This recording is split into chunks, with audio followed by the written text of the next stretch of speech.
BJP के senior leader सूफी मोहम्मद यूसुफ ने general Bipin Rawat और दीगर अफराद की मौत को अफसोसनाक करार दिया। उन्होंने इस वाक़े की आला सतही जांच का वज़ीर आज़म से मुतालबा किया। अनंतनाग में सूफी यूसुफ ने अपने कारकुनों के हमरा महलूकीन की याद में मुनक्कदा तकरीब में शिरकत की। उन्होंने तमाम अफराद को खराज अक़ीदत पेश किया। BSF अफसरान ने भी शिरकत की। यहाँ पे अनंतनाग में मेरे साथ हमारे BSF के इंचार्ज हैं, हमारे पुलिस के लोग हैं, हमारे नेशनलिस्ट फोरम है, उनको हमने श्रद्धांजलि दी है। तो हम सबको ये दुख है, मातम है, आज पूरे देश को मातम है। आपकी वसात से कहना चाहूँगा प्राइम मिनिस्टर अपने नरेंद्र मोदी जी को कि बहुत सारे लोगों को कुछ शिकायत है कि इसकी जो है पूरी वेरिफिकेशन किया जाए, इसमें जो है एक जांच बिठाया जाए। इस हेलीकॉप्टर को आज तक कभी ऐसा हादसा नहीं हुआ, तो ये हादसा कैसे हुआ, ये लोगों के बीच में आना चाहिए। वक्त एक ब्रेक का, ब्रेक के बाद फिर लौटेंगे।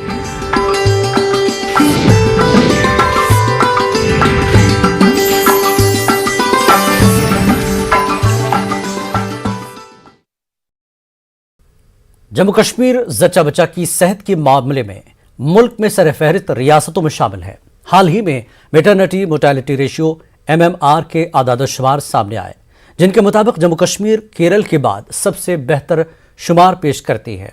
पेश है ये रिपोर्ट।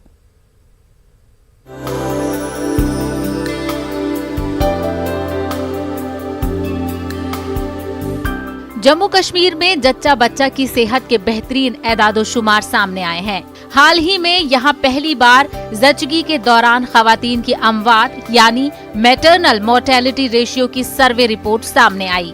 इस रिपोर्ट में बताया गया है कि जम्मू कश्मीर हर 1 लाख जच्चगी में से 46 खवातीन जच्चगी के दौरान या इससे मुताल्लिक अमराज की वजह से फौत हो जाती हैं। केरला में मैटरनल मोर्टेलिटी रेशियो 43 है। जम्मू कश्मीर में पहले ये एदाद-ओ-शुमार मौजूद नहीं थे और health and family welfare department ने GMC श्रीनगर के प्रिवेंटिव मेडिसिन के शोबे के साथ मिलकर ये एदाद-ओ-शुमार सामने लाए। हमारे पास बेसलाइन डेटा ही नहीं होता तो हम अपने स्टाफ को, पेरीफीज में डॉक्टर्स को, CMOs को, BMOs को, डिप्टी CMOs को क्या बोलते हैं कि आप कहां से काम लाओगे। और इसके बाद अब हम देखेंगे कि इसमें भी क्या लूप होल्स हैं, किस लेवल से और हम काम करने की कोशिश करेंगे, क्या क्या हमारे हैंडीकैप्स हैं, क्या क्या हमारे कंस्ट्रेंट्स हैं, कहाँ पे स्ट्रेंथनिंग की जरूरत है, कहाँ पे सपोर्ट की जरूरत है, कहाँ पे ट्रेनिंग की जरूरत है। जम्मू कश्मीर में इस बार नवजायदा बच्चों की अमवात में भी काफी कमी आई है। 5 साल पहले इन्फेंट मोर्टेलिटी रेट 34 थी, जो कि अब 20 तक पहुंच गई है। लालदद हॉस्पिटल श्रीनगर जम्मू कश्मीर में जच्चगी का सबसे बड़ा सानवी दर्जे का अस्पताल है। यहाँ अक्सर ऐसी खवातीन जच्चगी के लिए लाई जाती हैं जो मुश्किल सूरत हाल में हो और जच्चा या बच्चा में से एक या फिर दोनों को खतरा लाहक हो। लिहाजा यहाँ पर माँ और नवजायदा बच्चे दोनों की सेहत का सही अंदाजा लगाना आसान है। नवजायदा बच्चों के इंतहाई निगाहदाश्त यूनिट के सरबराह डॉक्टर बशारत कहते हैं कि ये बेहतरी सही मैनेजमेंट के साथ साथ मैन पावर और सहूलियात की बेहतरी की वजह से मुमकिन हुआ है। हमारे यहाँ पे जो बेबीज आते हैं वो प्री टर्म बेबीज होते हैं। मैक्सिमम जो LD हॉस्पिटल में जो हमारे यहाँ डिलीवर हो जाते हैं वो वक्त से पहले, जिनको हम बोलते हैं प्री टर्म बेबीज और लो बर्थ बेबी। खुदा के फजल से हमने उनमें देखा कि जो यहाँ पे 1 kg, 1.4, 1.2 जिनको हमने सक्सेसफुली डिस्चार्ज भी किया हुआ है, वो ऐसा मुमकिन हुआ क्योंकि हमें यहाँ पे 24/7 वेंटिलेटर्स अवेलेबल हैं, 24/7 CPAPs अवेलेबल हैं, 24/7 ऑल जो इक्विपमेंट मशीनरी होते हैं जो निकू में चाहिए होते हैं वो हमने 24/7 अवेलेबल हो जाते हैं।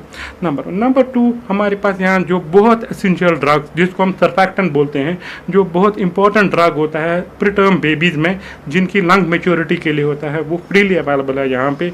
इसके अलावा जो लाइफ सेविंग ड्रग्स बाकी जो हैं बेबीज़ में इन्फेक्शन के लिए, कंट्रोल के लिए बाकी जो है वो फ्रीली अवेलेबल होता है हर एक पेशेंट को। We are providing all type of life saving drugs free to each and every patient. एक तो J&K तो प्रिविलेज स्टेट है, गवर्नमेंट ऑफ इंडिया की हमारे बहुत सपोर्ट है। अगर गवर्नमेंट ऑफ इंडिया की सपोर्ट ना हो तो I am sure we will not be able to achieve this. Credible data हो भी नहीं सकता था और इतनी सर्विसेज हम प्रोवाइड भी नहीं कर सकते थे। आप देखो NHM की सपोर्ट से हमारा कितना फायदा हो। हालांकि कोविड की पहली लहर के दौरान जच्चा बच्चा के मामले में इब्तिदा में कुछ कोताही सामने आई।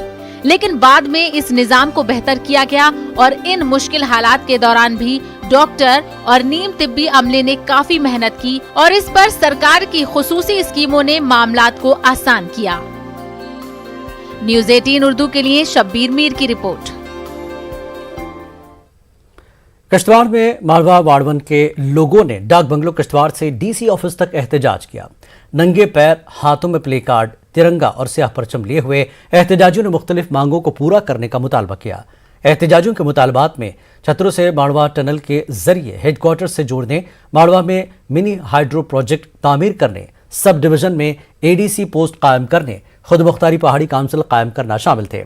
एहतजाजियों ने डीसी किश्तवाड़ को एक मेमोरेंडम पेश किया और मांगे पूरी न होने पर एहतजाज में मजीद शिद्दत लाने का इंतबा दिया। इसमें कोई भी हम पे कोई मुश्किलात होगी, हम पे कोई ऐसा वाक़या हुआ, सरकार को इसकी जिम्मेदारी लेनी पड़ेगी कि हर बार हमारे लोग मर जाते हैं, कोई कश्मीर में, कोई किश्तवाड़ में, कोई जम्मू में, बिना इलाज के, बिना गाड़ी ना मिलने पे। इसलिए हम चाहते हैं कि ये फौरी तौर फॉरेस्ट क्लियरेंस की जाए, वरना हम भूख हड़ताल पे चले जाएंगे। वक्त एक और ब्रेक का, ब्रेक के बाद फिर लौटेंगे।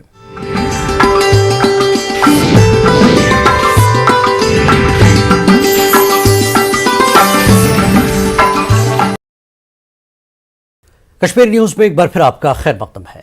वादी कश्मीर में सर्दी का मौसम जारी है। इन दिनों कश्मीर के रिवायती लिबास फेरन की खूब बिक्री हो रही है, लेकिन इस साल रिवायती फेरन की जगह डिजाइनर फेरन ने ले ली है, क्योंकि नौजवान फैशन को तरजीह दे रहे हैं। पेश है हमारे चीफ करस्पॉन्डेंट परवेज भट्ट की यह खास रिपोर्ट।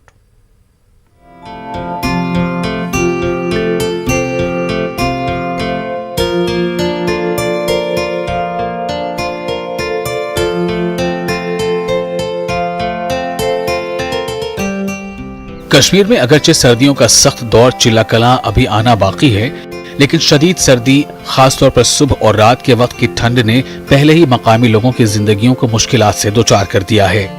वादी कश्मीर में मौसम सरमा में न सिर्फ बर्फबारी होती है, बल्कि इसके साथ खून मुंजमद कर देने वाली सर्दी, बिजली की तवील कटौती और रोजमर्रा की दीगर तकालीफ भी आती हैं।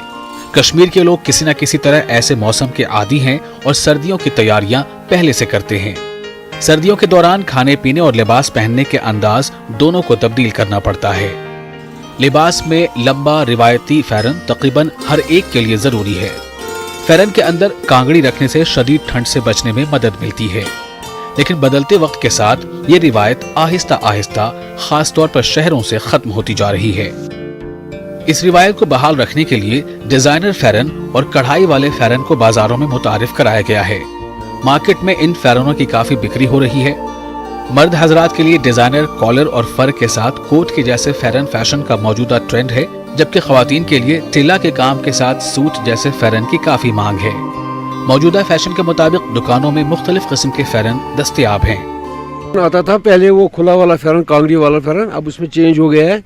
अब आ गया थोड़ा कोट टाइप का फैरन, सीधा स्ट्रेट में, और उसमें कपड़ा भी अलग है। इसमें फ्रीज चल रहा है। इसमें हमने फार भी लगाया है, ये आप देख सकते हैं। ये हमने फार भी लगाया। आगे इसका जेब होता है, उसका होता था साइड में जेब। अब वो भी चल रहा है। थोड़ा सा वो बुजुर्ग लगाते हैं, यंग मतलब यही लगाते हैं, ये वाले कोट टाइप फैरन। इसमें मटेरियल भी अच्छा आया है और बहुत अच्छा रहता है। ये इसके बगैर तो कोई चारा नहीं है यहाँ पर। तो ये हमारा वर्षों से है ये वाला फैरन, तो इसलिए ये ज़रूरी चलता है। रिवायती कपड़ा इस्तेमाल करने का रुझान, जिसे आमतौर पर पुट भी कहा जाता है, अब तब्दील हो गया है। नए जदीद फैरन ज्यादातर ऊन से बने होते हैं और साइज में फिट होते हैं, जबकि रिवायती फैरन साइज में बहुत बड़े होते हैं। बाजारों में इस तरह के फैरन आने के बाद तलबा और दफ्तर जाने वाले अफराद में फैरन पहनने का रुझान तेजी से फरोग पा रहा है। डिजाइनर फैरन के रेंज 2500 से 4000 रुपए तक है, जो समाज के माशी तौर पर कमजोर अफराद के लिए बहुत महंगा है। पहले ज़माने में तो फैरन आता था जैसे ट्रेडिशनल फैरन आता था, अब इसमें भी ट्रेंड चेंज हो गई, क्योंकि वो फैरन घर में लगाते थे, कोई ऑफिस में नहीं लगाते थे, कहीं दुकान पे नहीं लगाते थे। आजकल तो ऐसे फैरन बन रहे हैं कि ऑफिस में भी आदमी यूज़ कर सकता है, दुकान पे भी यूज़ कर सकता है। डिज़ाइनदार फैरन आते हैं, इसमें कोई सिंपल भी आता है, डिज़ाइन भी आता है, अलग अलग से लेटेस्ट आज बना रहे हैं फैरन। तो हर कोई ऐसे ही बना रहा है इस टाइम, और लगा भी रहे हैं, क्योंकि ज़्यादा ऑलमोस्ट इस टाइम जो छोटे जर्नलिस्ट हैं वो तो डिज़ाइन के हिसाब से लगा रहे हैं।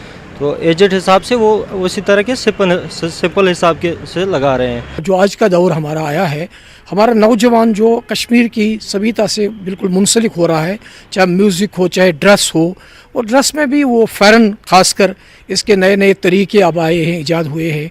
आज के बच्चे जो हमारे हैं वो ऑफिस जाते हैं फ़ैरन लगा के, वो कॉलेजेस में चले जाते हैं फ़ैरन लगा के। दरअसल कुछ चेंजेस तो ज़रूरी है, जैसे ड्रेस में भी हम चेंजेस कर सकते हैं। और अगर हम फ़ैरन देखेंगे, अगर पुराने फ़ैरन को, जैसे मैं फ़ैरन पहनता हूँ या मेरा बेटा जो फ़ैरन पहनता है, इसमें फ़र्क तो है। न सिर्फ मकामी लोग फ़ैरन इस्तेमाल करते हैं बल्कि सयाह भी इसे खरीदते हैं। कुछ लोग अपने लिए फ़ैरन लेते हैं तो बाज अपने चाहने वालों के लिए बतौर तोहफा ले जाते हैं। न्यूज़ 18 उर्दू के लिए श्रीनगर से परवेज भट्ट की रिपोर्ट।